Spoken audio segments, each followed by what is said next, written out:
Hello दोस्तों, how to learn में मैं मंटू आपका स्वागत करता हूं। दोस्तों, आज मैं आपके लिए लेकर आया हूं प्रश्नावली 1.1 वास्तविक संख्या जो क्लास 10th का ये ऑब्जेक्टिव है। दोस्तों, एनसीईआरटी ऑब्जेक्टिव आप पहली बार देख रहे होंगे। निम्नलिखित प्रश्नों में दिए हुए 4 विकल्पों में से सही उत्तर चुनें।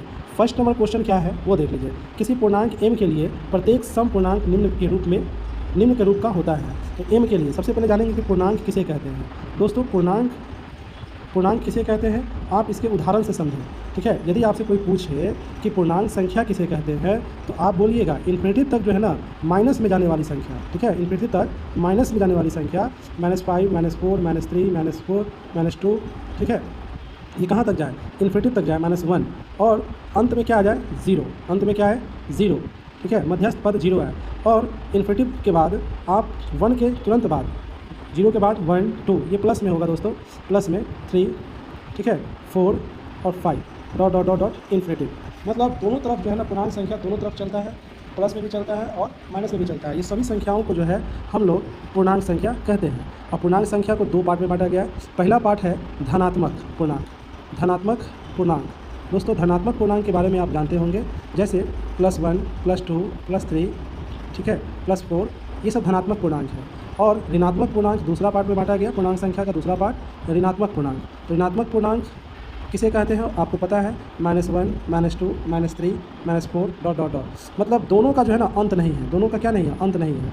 धनात्मक का भी अंत नहीं है, ऋणात्मक का भी अंत नहीं है। पूर्णांक संख्या दोनों तरफ इन्फिनिटी तक चलता है। अब यहाँ कहता है किसी पूर्णांक m के लिए, मतलब m की जगह पर जो है ना आपको कोई भी पूर्णांक मान लेना है, चाहे आप 1 मान लीजिए चाहे -1 मान लीजिए, कोई भी मान सकते हैं। ठीक है, अब कह रहा है कि इन सभी में मान रख कर देखिए और बताइए कि कौन जो है सम पूर्णांक निम्नलिखित रूप में होता है। मतलब ओनली फॉर सम ही होता है, विषम ना हो। क्या ना हो? विषम ना हो। तो हम ए वाले पर जब चेक कर रहे हैं, ए वाले पर m की जगह पर अगर -1 रखते हैं ना, ये 1 रखते हैं तो ये सम और विषम संख्या आते जाएगा। सम भी आएगा और विषम भी आएगा। वैसे एक क्या है? विषम संख्या है। अगर m की जगह पर अगर 2 रखेंगे तो वो क्या हो जाएगा? सम विषम में 2 रखेंगे, -2 रखें तो सम भी आया ना, सम विषम में से कोई एक आ जाएगा, सम आ जाएगा।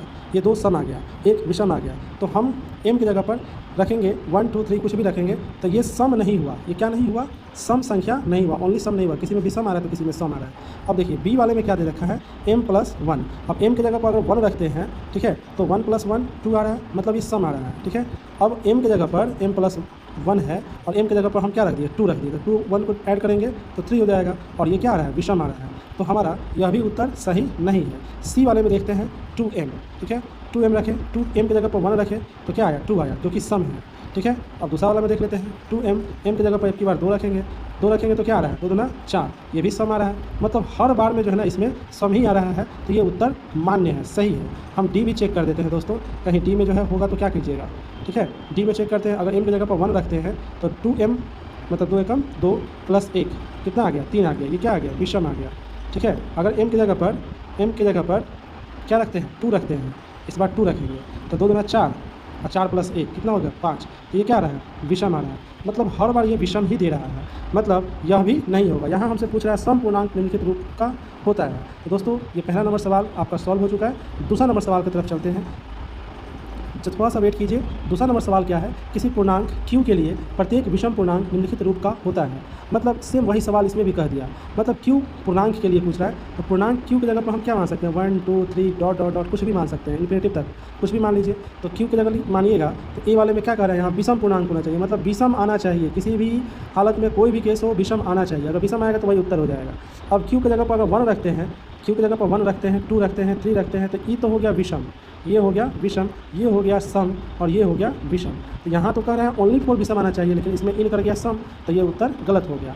फिर देखिए बी नंबर में q+1 दिया हुआ है। हम q की जगह पर हम कितना रख रहे हैं? 1 रखते हैं तो 1 + 1 मतलब 2, ये हो गया सम। ठीक है, अब उसी तरह से q की जगह पर हम क्या रखेंगे? q की जगह पर अब फिर 2 रखेंगे तो 2 1 जोड़ो कितना हो जाएगा? 3। ये क्या हो गया? विषम आ गया। तो ये सम विषम का खेल इसमें आ रहा है। ठीक है, सम विषम का खेल हो रहा है, तो ये भी सही नहीं होगा। हमें सिर्फ और सिर्फ विषम चाहिए। ठीक है, सी वाले में देखो यहाँ 2q दे रखा है। अब q की जगह पर हम लोग 1 रखते हैं तो क्या आएगा? 2, तो यहाँ हो जाएगा ये सम। उसी तरह से 2q की जगह पर अगर हम कितना रखते हैं? 2 रखते हैं, 2 दूना 4, ये भी आ गया सम। मतलब इसमें सम आ रहा है, तो ये नहीं होगा। ठीक है, अब डी वाले में चेक कर लेते हैं। डी वाला में क्या दे रखा है? 2q + 1। अब q की जगह पर हम कितना रखते हैं? 1 रखते हैं। 1 रखे तो क्या आया? 2 एकम 2 और +1 3 आया। तो ये क्या आ गया? विषम आ गया। ठीक है, इस पर भी चेक कर लेते हैं 2q + 1।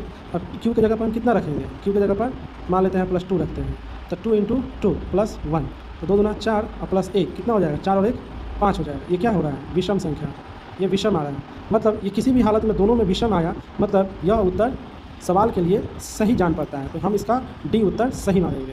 तो दोस्तों आशा करते हैं आपको हमारा ये दोनों सवाल समझ में आया होगा। यदि समझ में आया है तो अपने दोस्तों को भी शेयर करें और उन्हें भी समझाने की कोशिश करें ताकि आप भी जो है समझ पाएँ। Thanks for watching my videos.